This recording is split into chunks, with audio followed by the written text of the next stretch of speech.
Bonjour, bonsoir les amis Gilets jaunes. D'abord, merci beaucoup pour la réactivité de ceux qui ont vu ma dernière vidéo et appel à coup de main pour continuer la lutte. Et je remets encore une fois les coordonnées, puis après j'arrête. Euh, donc vraiment, bon bah merci. Vite fait, des petites nouvelles du front. D'abord, il y a un truc qui apparemment est occulté par le système, ce sont les élections de dimanche. Ils veulent pas que les gens aillent voter. Parce que ben, moins il y aura de gens qui iront voter, ça sera forcément beaucoup un vote de contestation. Donc ça sera à droite, à gauche, mais tu vois, loin du camp Macron. Et tandis qu'on va dire que les macronistes sont motivés, et donc il espère que peu de gens iront voter, que donc le résultat des macronistes tiendra la route. Donc faut aller voter sur ce coup-là.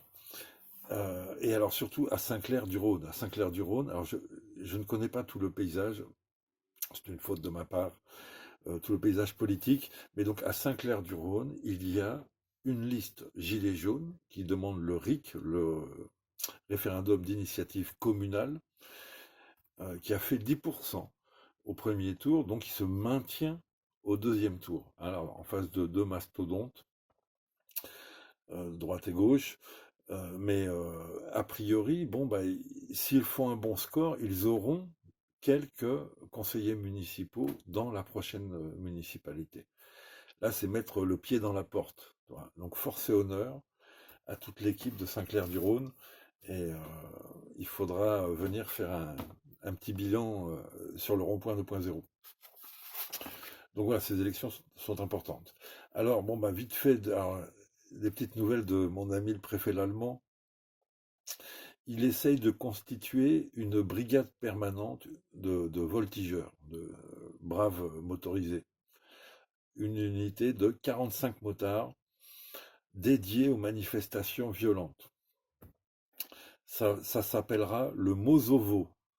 Je pense que c'est un nom prédestiné pour qu'on se foute de leur gueule. Mozovo. Maintien ordre, service ordre, voyage officiel. Voilà à quoi ça va servir. Alors, si ça marche, parce que le problème, c'est que là, apparemment, depuis avril, où il a lancé l'appel à volontaires pour créer ce nouveau corps, il y a 8 candidats sur 45. Ça ne doit pas être la crème, tu vois.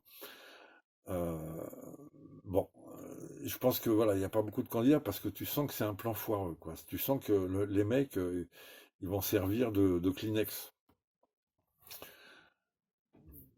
Voilà. Et en plus, bon, c'est quand même un métier à risque. C'est une très mauvaise idée du préfet allemand de créer cette brigade permanente. Il faut que ça soit un fait exceptionnel, il faut que ça soit interdit, en vérité. Du fait, voilà, encore une fois, du meurtre qui a été commis en 1986 par cette unité. Tu peux dire c'est pas la même unité, c'est exactement la même unité. Ils viennent de leur payer des motos toutes neuves. Pour les infirmières qui cherchent du matos, engagez-vous dans la brave motorisée. Vous aurez des motos toutes neuves. Un peu trop, enfin, t'as l'impression que c'est des routières 1200 cm3, c'est pas bon pour Paris, si tu veux. Il faut du trial.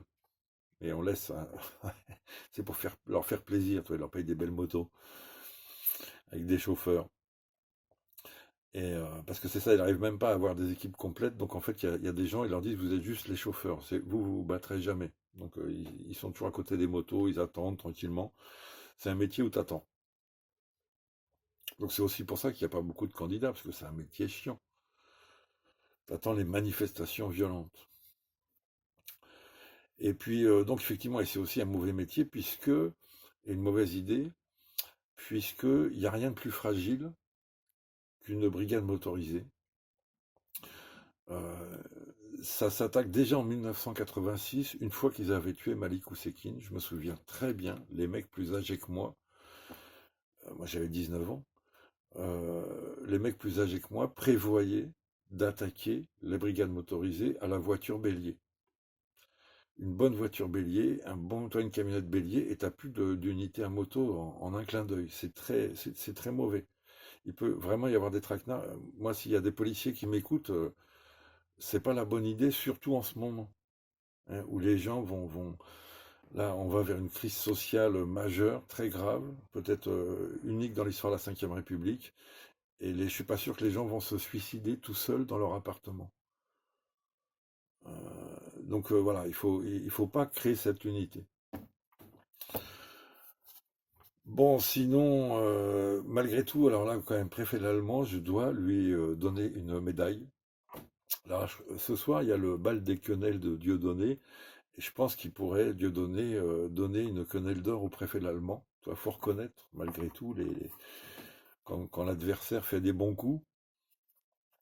Et là, je sais pas si tu l'as vu, le préfet l'allemand, devant la commission de l'Assemblée nationale, il est en train de se faire interroger, c'est génial, sur les manifestations interdites qui se déroulent quand même. En gros, ils disent, mais est-ce que tu tiens le contrôle ou pas? Tu vois, il est dans la merde un peu, et c'est pour ça qu'il faut continuer de manifester, même quand il dit non. Et, euh, et donc, bon, alors ils traitent de tout ça, et puis à un moment, ils arrivent aux manifestations des policiers. En ce moment, sur Paris, depuis 4 jours, une petite semaine, il y a des policiers, Alliance, du syndicat Alliance, qui manifestent, qui font des sortes de manifestations sauvages à 23h30, et qui se rassemblent, et, soit devant un ministère, soit enfin bon, dans un endroit symbolique, et pour gueuler, pour avoir plus de matos. Ils considèrent qu'ils ont été trahis par Castaner. Et alors bon, tu vois ce que je veux dire, leur revendication, c'est pour pouvoir plus nous casser la gueule. Donc on n'est pas vraiment dans le même sur le même chemin, mais je soutiens quand même les policiers de Alliance et tous les policiers. Je suis d'accord avec vous, vous avez été trahis par Castaner. Et donc, préfet l'allemand, lui, donc il est du côté police, il essaye de rester fidèle à la police. Et donc, quand la commission lui a demandé qui organisait ces manifestations sauvages de policiers, quand même, tu le vois, il dit: Ah, je n'ai pas trouvé les organisateurs de ces manifestations nocturnes de policiers. Là, je crois que c'est une quenelle, voilà, ça mérite une quenelle d'or, si tu veux. Il fait une quenelle à la commission de l'Assemblée. Ouais, je ne sais pas qui c'est. Il sait tout. Sur Paris, c'est le préfet de police de Paris, hein. Il a le service de renseignement, tu sais, là où il s'est fait buter 4 officiers. Euh, donc il sait tout. Tu vois, l'affaire Epstein, il connaît, il sait tout. La cocaïne à Paris, il sait tout. Les prostituées, il sait tout. Mais il n'en a pas trouvé les organisateurs policiers des manifestations nocturnes. Donc, bon, voilà. Moi, je trouve que c'est bien. J'adore, si tu veux, quand les loups se mangent entre eux. Voilà, c'est pour ça que ça me fait marrer. Et puis, donc je les soutiens quand même, mais alors, force et honneur, félicitations à Nadia, à Fatih et à tous les autres qui, tous les soirs, vont rencontrer les policiers dans leur manif sauvage et leur font la morale. Ça, c'est génial, c'est vraiment, il y a des images extraordinaires où les flics se barrent, quoi. Ils sont penauds et ils ont honte. Donc c'est vraiment là, bravo, parce que c'est pas évident, parce qu'ils font leur manif sauvage, tu vois, à 23h30, et donc tu as plein de gilets jaunes qui sont, toi, il y a une sorte de réseau populaire dans Paris qui fait que les gilets jaunes les trouvent et ils les rejoignent en une demi-heure, 1 heure, ils sont sur la manif, et ils leur font la morale. Ah, c'est génial, parce que c'est vraiment inversé, si tu veux, sauf que nous, quand on manifeste, eux, ils nous en mettent sur la gueule, tu vois, au LBD. Mais quand eux, ils manifestent, t'as des gilets jaunes qui leur en mettent plein la gueule, mais à la data, quoi, à l'information et à l'engueulade, quoi, aux mots. Voilà. Et on est bien plus puissant. Les forces des idées sont supérieures aux forces des épées. Et là, c'est, voilà, parfait. Donc, force et honneur, les filles. Alors, sinon, oui, alors c'est une nouvelle bon, qui traînait, mais qui est en train de se préciser. Donc tu sais, donc maintenant, bon, t'as toujours cette histoire de téléphone quand tu pars en garde à vue, il te demande si tu veux laisser ton code de téléphone pour qu'on le fouille un petit peu. Alors oui, non, chacun sa merde, mais en fait, il faut savoir qu'ils n'ont pas réellement aujourd'hui les moyens, la formation d'étudier un téléphone. Parce qu'il faut ramasser plein de données, ça prend énormément de temps, évidemment. Puis il faut les traiter, tu vois, donc, tu vois, si, bon. Donc maintenant, là, ils sont en train, le nord est équipé, le nord de la France est équipé, et ça va bientôt se développer là d'année en année. Ils vont avoir ça y est, enfin, des logiciels, on va dire, pour pomper et gérer le contenu des téléphones. Tu vois, ils vont te le brancher, ils vont tout pomper, et tu auras ensuite des algorithmes qui rechercheront les mots-clés, etc., etc. Bon, là, tu vois, comme ça, ils vont pouvoir. Donc ça arrive vraiment. Donc, bon, bah, chacun de faire attention. Moi, je crois que vraiment, de plus en plus, en tout cas les activistes, doivent partir avec un téléphone à 20 euros, toi qu'ils achètent spécialement pour les manifs, pour les actions, pour protéger un petit peu, voilà. Ou en tout cas, il faut vraiment trier son téléphone. Bon, nous, on est gilets jaunes, on est bienveillants, on a au bout du compte pas grand-chose à cacher, hein. Mais c'est plutôt, toi, si dans ton téléphone, tu as le numéro de ta mère, tu vois, bon, voilà, bah, ils ont peut-être pas besoin de connaître toutes tes relations. Donc c'est ça, ou nettoie bien ton téléphone, enfin, ou que tu as un téléphone d'activisme, si tu veux, et un téléphone perso. Bon, voilà. Alors en plus, bon, je suis obligé de le dire quand même, quoi. Mais c'est du matériel israélien.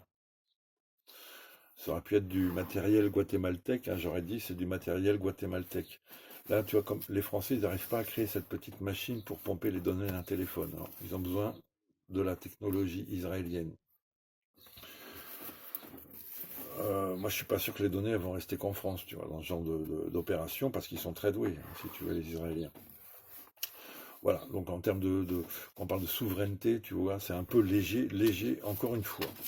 C'est comme assez souvent, hein. Voilà, voilà, une petite brève pour finir, entendue, par-ci par-là.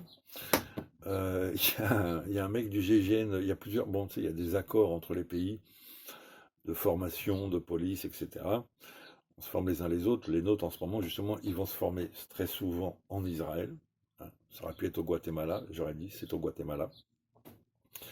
Là, c'est en Israël. Mais on a, bon, la police, l'expertise française, surtout le GIGN, est très réputée. Et donc ils vont faire des formations à droite à gauche. Et là, il y a un gars du GIGN, il va en Irak avec des images des manifestations gilets jaunes pour apprendre à mater les manifestations. On est devenu un objet d'étude. Donc, alors c'est un petit peu, voilà, c'est un petit peu décevant évidemment. Tu sens que le mec, toi, la France, il s'en fout, quoi. Et les Français, ils s'en foutent. Et mais bon, c'est quand même intéressant que ce soit des gilets jaunes qui servent d'exemple. Ça montre que c'est le gilet jaune qui fait peur au système. Et il faut savoir qu'il y a eu des gilets jaunes en Irak, hein, qui manifestaient pour des choses propres à leur situation, mais qui avaient porté le gilet jaune, en rapport avec le gilet jaune français. Voilà, voilà les amis, les petites nouvelles du jour. Alors il y a manifestation évidemment aujourd'hui, c'est je l'ai dit, je ne peux pas moi me déplacer sur le coup, mais je sais qu'il y a quelque chose sur Paris. Ben voilà, j'aurais bien aimé y être parce que encore une fois, c'est la première utilité de ces manifestations, de ce rendez-vous, c'est de se retrouver entre gilets jaunes pour discuter, pour préparer, pour s'encourager les uns les autres évidemment. Donc, force et honneur à tous les gilets jaunes de cette journée à Paris et dans tout le pays, encore une fois. À très bientôt.